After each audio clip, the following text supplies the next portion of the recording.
Sonometer 1 जो law of length होता है और सोनोमीटर 2 जो है वो लॉ ऑफ टेंशन है। सो एग्जांपल वाइज आपको क्या क्या लिखना होता है ये हम डिस्कस करेंगे अभी। So you must be knowing कि स्टेशनरी वेव्स कैसे फॉर्म होते हैं, एंटी नोड क्या होता है, नोड क्या होता है, पे आएंगे। हाँ, फिर हार्मोनिक्स क्या होते हैं। Same procedure is repeated for the unknown frequency n prime also and record your observations in the observation table. अरे भाई रुको रुको, आपके लिए बहुत बड़ी चीज लेके आया हूँ। महाराष्ट्र बोर्ड के एग्जाम में मचाना है। चैप्टर वाइज इंपॉर्टेंट क्वेश्चन चाहिए, वो भी with hand written solutions. Sir previous year papers चाहिए विद डिटेल सॉल्यूशंस। ये सब मैं आपको देने जा रहा हूँ, वो भी बिल्कुल फ्री। आपको सिर्फ देने होंगे 30 सेकेंड्स और फॉलो करनी होगी 3 सिंपल स्टेप। स्टेप 1, हमारे यूट्यूब चैनल गणित अंक को सब्सक्राइब करना है। नंबर 2, डाउनलोड करना है गणित अंक ऐप और साइन अप करना है। स्टेप 3, आपको वो स्क्रीनशॉट हमें व्हाट्सएप करना है इस नंबर पर। आपका स्क्रीनशॉट मिला और हम आपको ऐड कर देंगे हमारे महा रिवीजन कोर्स में। इसमें आपको मैथ्स ही नहीं, फिजिक्स, केमिस्ट्री, इंग्लिश, कंप्यूटर और कई सारे सब्जेक्ट्स के बहुत सारी चीजें मिलने वाली है। अगर हम आपके लिए इतना कुछ कर रहे हैं तो आपका भी इतना बनता है ना, तो इसीलिए गणित अंक के साथ पढ़ोगे तो हमेशा आगे रहोगे। All the best. हेलो बच्चों, वेलकम टू गणित अंक। हमारे एक्सपीरियंस चल रहे हैं और ऑलरेडी मैम ने आपको काफ़ी चीज़ों पे गाइड कर लिया है। थ्योरी कैसे करनी है, क्या करनी है, आप सबने पॉडकास्ट भी देखा। उसके बाद पूरा ओवरऑल प्रैक्टिकल एग्जाम में क्या होता है, कितने मार्क्स कहाँ मिलते हैं, वो भी हमने बताया। अब काफ़ी बच्चे कह रहे थे कि सर एक एक्सपेरिमेंट पूरा बता दो ना, तो चलो एक एक्सपेरिमेंट को मैम एक्सप्लेन करेगी। आप सब जानते हो ना मैम को, जयश्री पाटिल इनका नाम है। 23 ईयर्स का इनका एक्सपीरियंस है। फिलहाल FC college, Fergusson college, most prestigious college of Pune, वहाँ पढ़ा रहे हैं। राइट, एग्जामिनर रह चुके हैं काफ़ी बार। इसके अलावा 8 बार इन्होंने मॉडरेशन भी किया है, जो आप बोर्ड पेपर देते हो उनका। तो फिजिकल प्रैक्टिकल एग्जामिनेशन भी कंडक्ट करते हैं, एज ए एक्सटर्नल भी जाते हैं, तो सारी चीज़ें इनको पता है। तो लेट्स हियर फ्रॉम हर कि कैसे लिखा जाता है एक एग्जाम्पल के थ्रू। यस, हेलो बच्चों, आज हम डिस्कस करेंगे सोनोमीटर 1 एक्सपेरिमेंट। एक्चुअली उसमें 2 पार्ट्स हैं। सोनोमीटर 1 जो लॉ ऑफ लेंथ होता है और सोनोमीटर 2 जो है वो लॉ ऑफ टेंशन है। सो एग्जाम्पल वाइज आपको क्या क्या लिखना होता है ये हम डिस्कस करेंगे अभी। सो एक्सपेरिमेंट नंबर 4 है, जैसे हमें हैंडबुक में दिया हुआ है 12th फिजिक्स प्रैक्टिकल के, सोनोमीटर 1। या सबसे बढ़िया बात पता है, मैम ने ना पूरा एक वीडियो भी बना के लाया है कि आपको एग्जैक्टली परफॉर्म कैसे करना है। मतलब सिर्फ बता के जाएगी ऐसा नहीं है, उन्होंने पूरा वीडियो बना के बहुत एफर्ट दिया आपके लिए।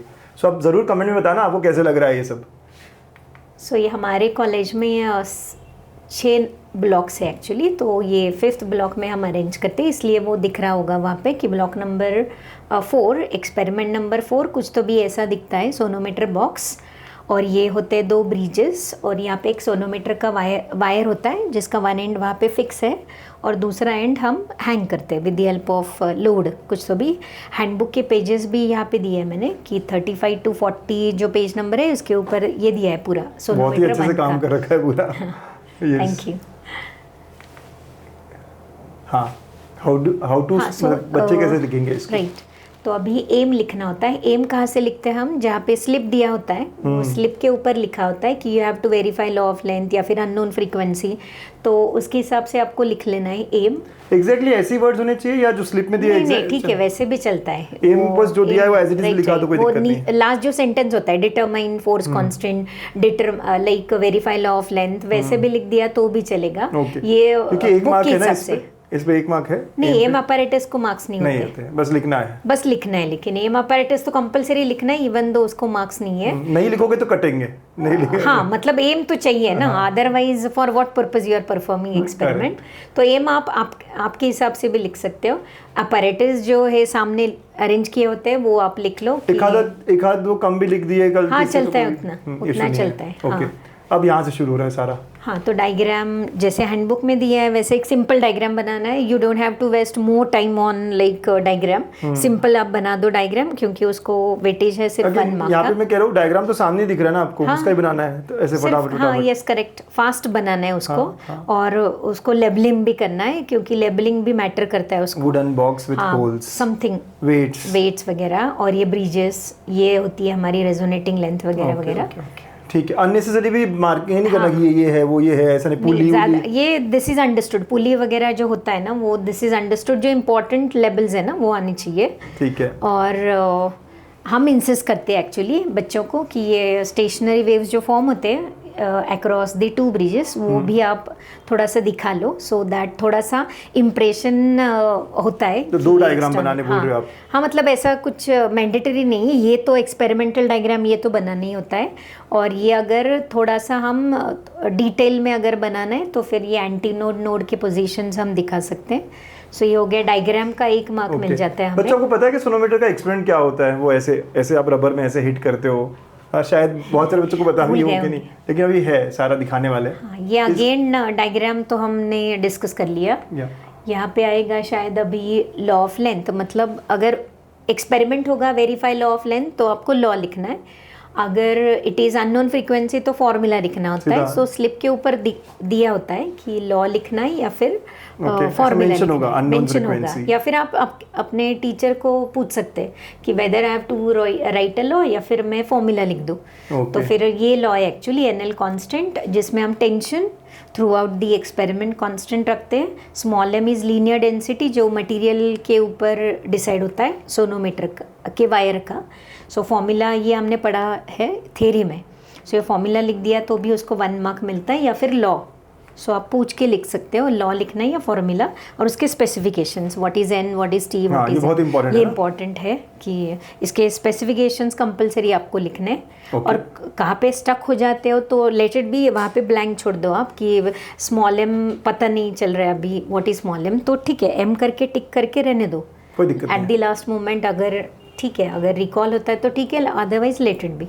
ऐसे कुछ हार्ड एंड फास्ट नहीं है, ये सिर्फ मतलब प्रोसीजर का पिक्चर है कि कैसे हम कर सकते हैं। एक्चुअल वीडियो है आगे,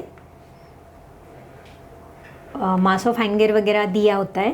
फिर कितना आप लोड कर रहे हो हैंगर को, वो भी एज पर कॉलेज वेरी होता है। हम लगाते हैं 2500 ग्राम, तो उसमें हैंगर का मास ऐड होता है। सो टोटल हमारा हो गया हैंगर, अगर आपने लगाया तो हैंगर का, तो हैंगर का ऐड हो गया, तो 2500 या 3000 डिपेंड्स। और फिर हमने कन्वर्ट कर लिया उसको, अगर करना है तो कर लो, अदरवाइज उसको ग्राम वेट में ही रख सकते हैं हम। Video so again the same thing, ये मतलब कैसे फॉर्म होता है एंटी नोड नोड। थियरी है क्योंकि वाइवा भी आपको फेस करना है। So you must be knowing कि स्टेशनरी वेव्स कैसे फॉर्म होते हैं, एंटी नोड क्या होता है, नोड क्या होता है। इस पे आएंगे। हाँ, उसके बाद पेपर राइडर क्यों गिरता है, एक पर्टिकुलर लेंथ को ही क्यों गिरता है, फिर कौन से टाइप का स्टेशनरी वेव फॉर्म हुआ है यहाँ पे, ट्रांसवर्स या लॉन्गिट्यूडनल, फिर रेजोनेंस क्या होता है। हाँ, ये एक टिपिकल काइंड ऑफ क्वेश्चंस होते हैं। फिर हार्मोनिक्स क्या होते हैं कि कौन से हार्मोनिक्स पे चल रहा है, ये एक्सपेरिमेंट जो कर रहे हैं हम, ये फर्स्ट हार्मोनिक होता है, फंडामेंटल फ्रीक्वेंसी क्या होता है, ये सब पता होना चाहिए, इसलिए ये थोड़ा सा ऐड किया। अभी देख लेंगे हम प्रोसीजर। हाँ, this is the required setup for the experiment of sonometer. This is a sonometer box. This is a sonometer wire with its one end fixed to the box and the other free end is applied with a suitable tension. The string is passed over a pulley.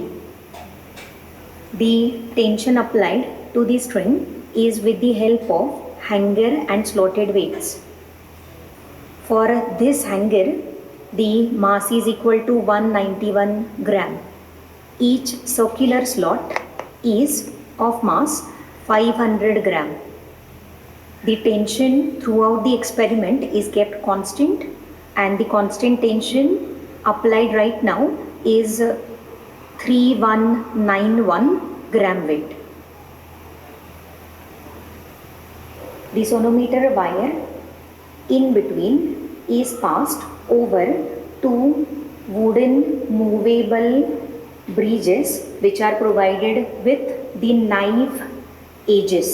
These two are called the knife edges. Then these are the tuning forks, out of which 4 forks are of known frequencies and the last one is of unknown frequency.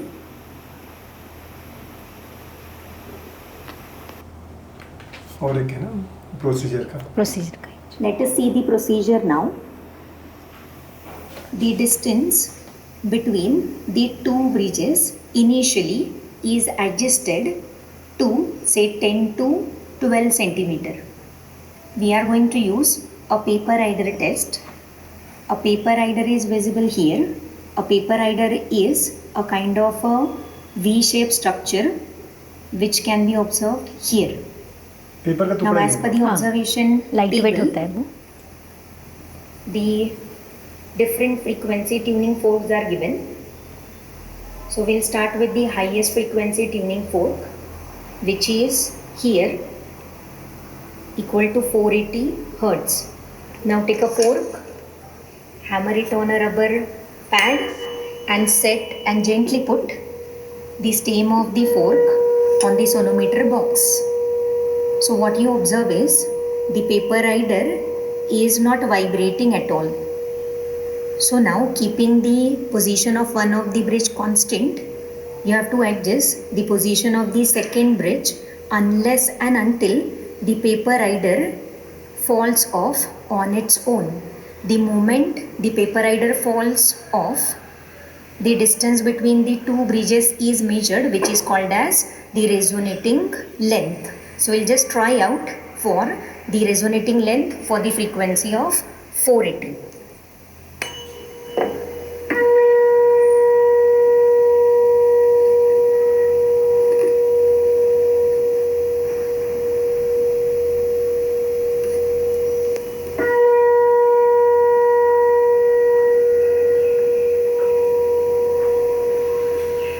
गिर गया। बहुत slowly, gently हिला रहा है। Now measure the distance between the two bridges. Here I am getting that distance, which is resonating length, equal to 20.5. Now what is the important precaution to be taken whenever we are keeping a paper rider? Then the paper rider has to be kept exactly at the center between the two bridges, because here the stationary wave is formed and the one loop of the stationary wave is formed between the two bridges with antinode at the center. So make sure that every time the paper rider is at center. Now keeping the same length, take another fork which is of lower frequency. Repeat the same procedure. Go on increasing the distance between the bridges and get the next resonating length. Same procedure is repeated for the unknown frequency n prime also, and record your observations in the observation table. Nice. कितना effort लिया ma'am आपने video बना के लाया बच्चों के लिए। Thanks to our college.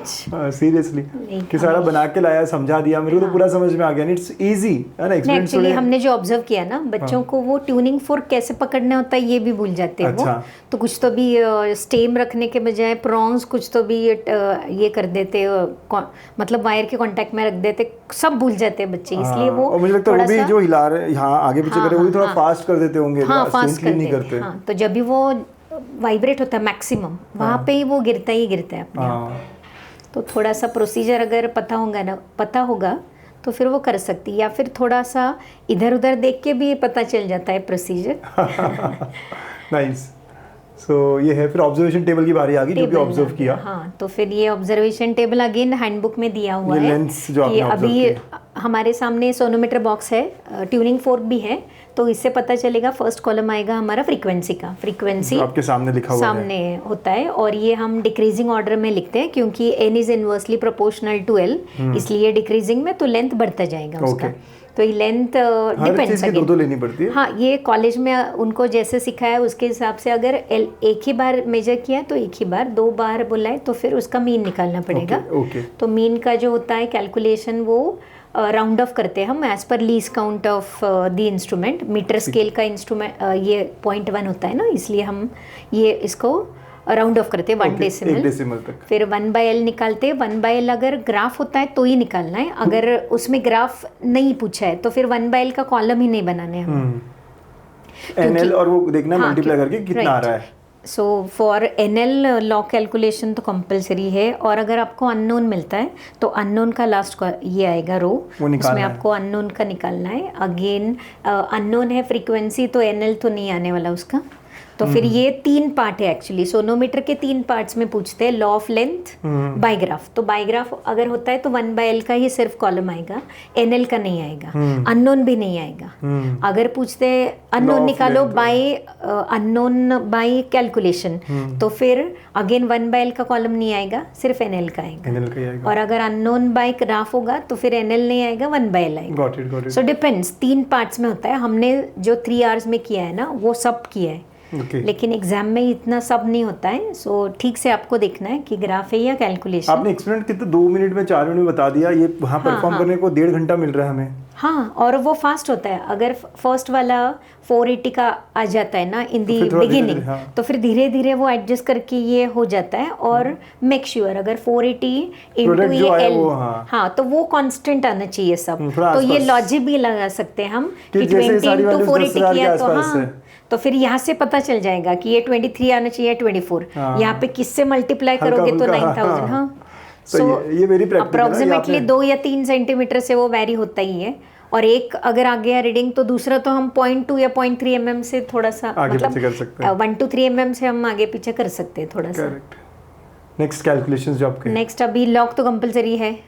So log calculations का एक तो टेबल बना लो, या फिर हॉरिजॉन्टल भी बच्चों को कन्वीनियंट अगर होता है तो फिर वो लॉग से निकालना है। और अगर ग्राफ होता है तो फिर लॉग कैलकुलेशंस की ज़रूरत नहीं है। सो ये हो गया हमारा एनएल कांस्टेंट बाय कैलकुलेशन, जो प्रूव कर लिया हमने, लॉ ऑफ लेंथ। या फिर अननोन फ्रीक्वेंसी होगा, नेक्स्ट इसमें आएगा शायद, नेक्स्ट स्टेप। अननोन फ्रीक्वेंसी का ये फॉर्मूला है, तो फॉर्मूला में हम ये इसका सबका मीन निकाल के फिर resonating length bye unknown frequency का जो होगा, तो ये आ गया हमारा अननोन फ्रीक्वेंसी। और हमारे यहाँ पे एक शीट होता है रिजल्ट का, तो रिजल्ट शीट में हमें अगर पता है टीचर्स को कि अननोन 384 था, तो बच्चों का वही आना चाहिए उसके आसपास। हाँ, सो एक बच्चों को भी एक करना ज़रूरी है कि अगर आप ऑब्जर्वेशन टेबल मतलब लिख रहे हो तो in the beginning you can write it with pencil, क्योंकि थोड़ा सा फिर अगर रॉन्ग होता है तो फिर कट करने को तकलीफ होती है, और वो इंक आउट होता है ना एक्चुअली, तो वो कट फाइनली अगर पेंसिल से छोड़ दिया तो चलेगा नहीं, वो टीचर्स बताते कि आप इंक आउट करो उसको। So that is not a big issue, क्योंकि वो बोल देते हैं टीचर्स।